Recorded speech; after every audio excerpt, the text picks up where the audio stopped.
Tahu bagaimana mematahkan omongannya. Saya bisa membuat otaknya terhenti dengan satu kalimat. Saya tahu menghadapi orang emosi.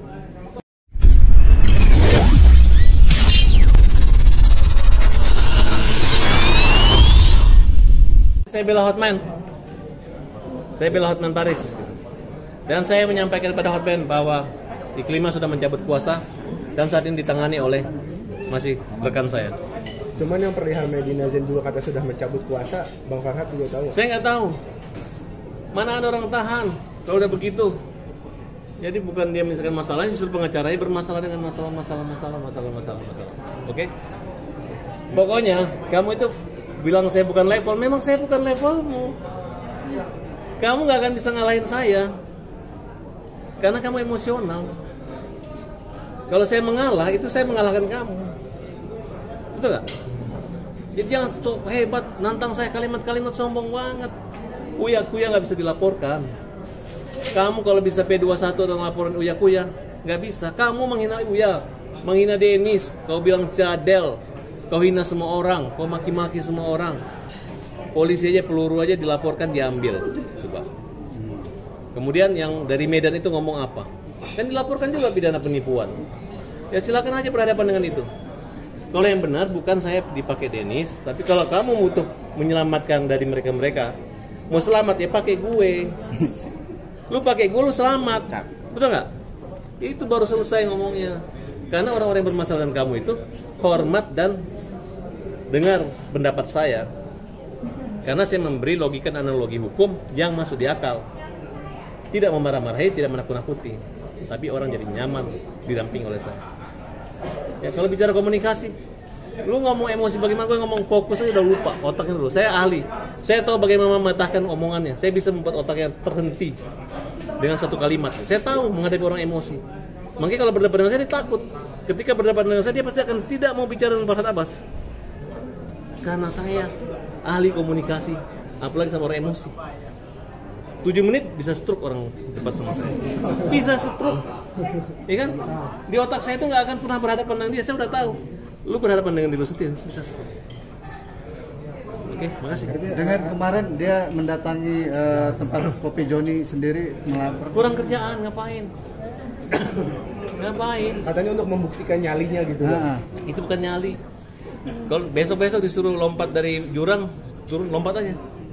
Kalau yang jago itu bukan lompat, bilang gua nggak luka, tapi bagaimana bisa turun ke jurang kemudian naik lagi dan sempurna. Kan kira-kira seperti itu kan? Udahlah, aku tahu gitu. Aku ini lidahku banyak niati. Singa aja jadi nggak galak. Cewek marah pun jatuh cinta gara-gara lidahku. Oke. dengan bersaing kekayaan, menunjukkan kekayaan itu gimana? Kekayaannya saya tuh pernah dibilang kau nggak punya uang gini. Terus dia bilang kenapa beli tanah saya satu pada itu mana sertifikatnya, saya nggak percaya begitu. Sertifikat dia banyak alasan, itu kan hanya bohong-bohongan aja, bohong-bohongan. Tapi sampai dia pengen nantang Bang Hotman sendiri katanya Nggak bisa, lawyer itu nggak bisa. Tantang. Iya, kayak saya kalau emang lampunya bener ada nanti saya beli. Suruh dia beli aja 2 sana, 1 beli aja baru diparkir kan, ngapain mau beli orang punya kan, betul nggak? Ntar kalau misalnya Hotman mau jual, buktinya Dennis kasih 1 DP dia nggak bisa beli. Taruh dia punya uang kan kelihatan muka orang hemat dengan tidak hemat. Ada orang mukanya hemat, kalau dia memang kehidupannya hemat gitu. Kalau Hotman Paris wajahnya wajah hemat kan, betul nggak? Atau mau dibilang wajah boros? Wajah boros. Ya gitu saya rasa. Mudah-mudahan dia itu ngaku 10 tahun jadi anggota dewan, 12 tahun jadi wartawan, terus 12 sama 22, umurnya berapa? Berarti baru jadi pengacara berapa tahun? Baru 7 tahun kan? Saya dari 2020 udah pengacara, berarti udah 22-23 tahun. Dia baru 7 tahun. Ya. Kalau kelihatan loh, kalau lawyer yang pintar ngomong itu beda, kelihatan banget.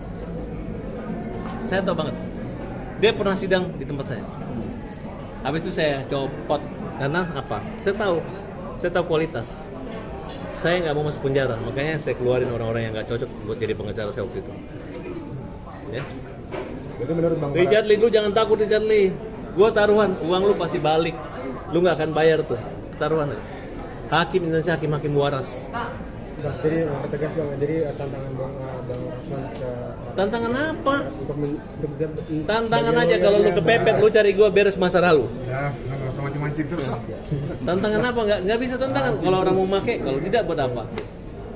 Enggak, mancing-mancing. Oke? Ada yang mau sampaikan? Sampaikan. Sekali lagi buat Rasman.